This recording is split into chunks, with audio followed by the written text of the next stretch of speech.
Olá, meus irmãos. Sejam muito bem-vindos a mais um vídeo da nossa escola para pregadores iniciantes. No vídeo de hoje, iremos abordar dois assuntos. O primeiro trata-se das dificuldades que você, futuro pregador, enfrentará assim que começar a pregar. Bem, pode ser que no seu primeiro sermão as coisas não saiam muito bem. Alguns podem, infelizmente, até demonstrarem um semblante de insatisfação com a sua pregação. Felizmente, isso pode acontecer.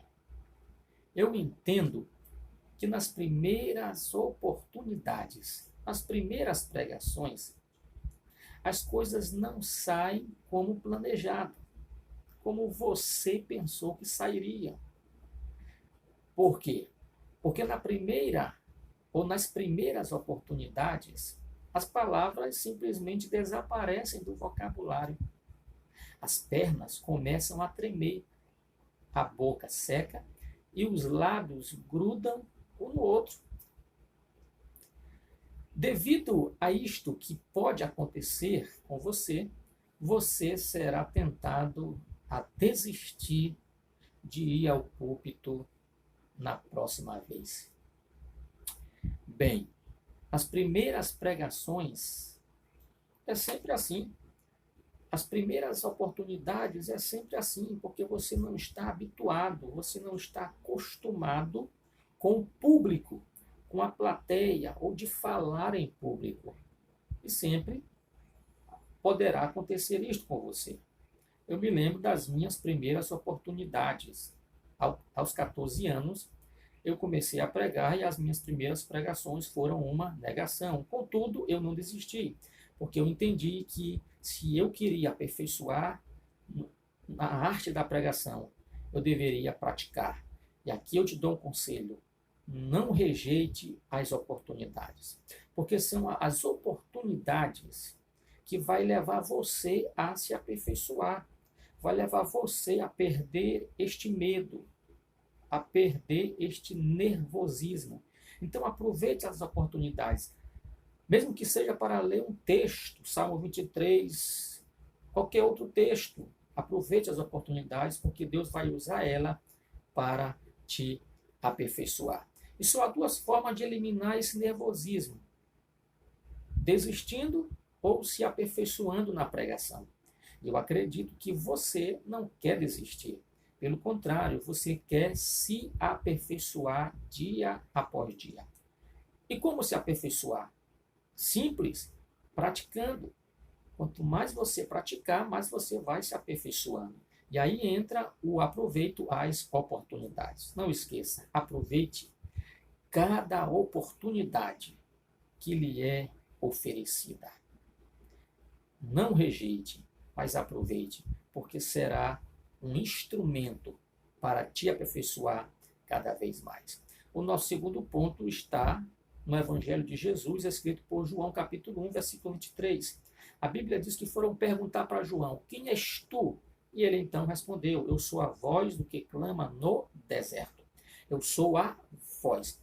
Nessa segunda parte de nossa conversa, eu quero falar sobre seja uma voz e não um eco. O que eu quero dizer com isso? Eu quero dizer com isso que você deve ser você mesmo. Não queira imitar nenhum pregador. Seja ele quem for. Você não será um eco. Você será uma voz, com as próprias características e estilo próprio. Não tente levar para o púlpito uma outra pessoa. Não tente imitar a voz ou os jargões de um pregador. Entenda, não estou falando de admirar. Admirar nós podemos. Estou falando de imitar, de ser um eco de um determinado pregador.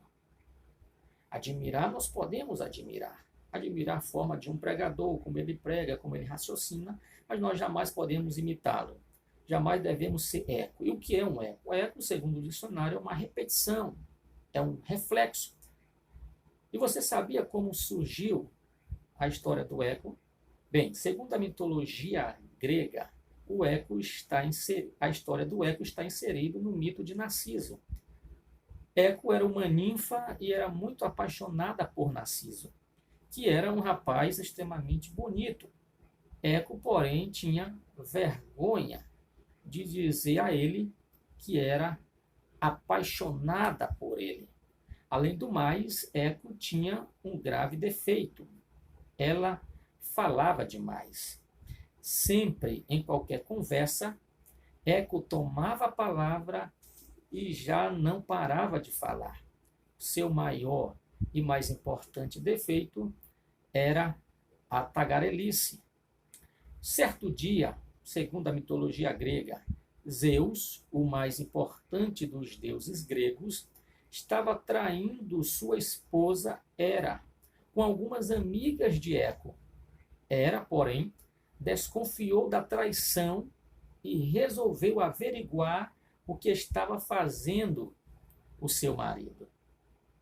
Contudo, Eco começou a conversar com Hera para distraí-la e impedir que ela pegasse o marido em flagrante. Como consequência, as amigas de Eco fugiram e Zeus não foi apanhado em traição. Contudo, Hera descobriu o truque de Eco e resolveu puni-la. E uma vez que Eco gostava muito de falar, ela seria castigada com o silêncio. Não falaria mais nada, a não ser repetir as últimas palavras que as pessoas dissessem.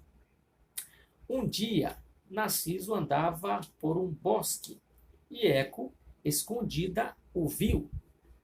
Como era muito apaixonada por ele, queria lhe falar, mas não podia, devido ao castigo que recebera de Hera.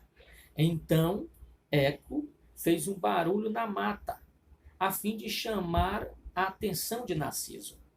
Ouvindo o barulho, Narciso então perguntou: "Quem está aí? Quem está aí?" respondeu Eco. Narciso, ao ouvir aquela voz, ficou muito, mas muito encantado, pois a voz era muito bonita. Narciso então perguntou: "O que você está fazendo aí? O que você está fazendo aí?" respondeu Eco. "Ora, venha até aqui, venha até aqui", respondeu Eco. A voz que Narciso ouvia era tão bela que ele pensou que quem a possuía só podia ser alguém de uma beleza extraordinária. Então, Narciso prontamente falou: "Saia daí, quero namorar você, respondeu Eco, e saiu de onde estava escondida. Porém, ao vê-la, Narciso decepcionou-se e não quis ter nada com ela. Pelo contrário, desprezou-a e a mandou embora. A mitologia vai dizer que Eco ficou muito triste, de tal forma que perdeu até mesmo o apetite. Como consequência, começou a enfraquecer dia após dia e, por fim, transformou-se em rocha. Segundo a mitologia, é ela que ouvimos quando, dentro de uma caverna, por exemplo, gritamos algo e recebemos de volta a nossa voz. Você entendeu o que é um eco? Você, volto a ressaltar, não deve ser um eco. Seja uma voz. Vá para o púlpito com a sua própria personalidade, com sua própria voz e com sua própria pregação. Não tente, de forma alguma, levar a pregação de outro para o púlpito. Você sabia que existem 3 formas de obtermos uma pregação? A primeira é por herança, isto é, os ensinos dos nossos pais na fé. A segunda é por pesquisa, isto é, Ctrl+C, Ctrl+V no Google, copiar uma pregação. E a terceira é por meio da iluminação do Espírito Santo. Esta terceira deve ser a diretriz de todo pregador, ser iluminado pelo Espírito Santo. Isto me faz lembrar de uma ocasião no início da minha fé, que ao participar de uma festividade, eu vi e ouvi um pregador citar toda a pregação de outro pregador. Na época eu tinha poucas fitas cassetes e a pregação que o irmão estava pregando era justamente uma das que eu mais gostava de ouvir. Por isso que eu a conhecia. O engraçado era que até o tempo do aleluia que o irmão dava estava de acordo com o aleluia que o outro pregador da fita cassete dava. Isto é, o eco estava cronometrado. Isto não pode, não deve acontecer com você. Você deve ser uma voz e não um eco. Você tem potencial para se tornar uma grande voz nesta terra. Eu quero te agradecer por estar comigo até aqui. Na próxima aula ou no nosso próximo encontro, eu estarei tratando sobre como falar em público. Eu espero você até o próximo vídeo. Fique na paz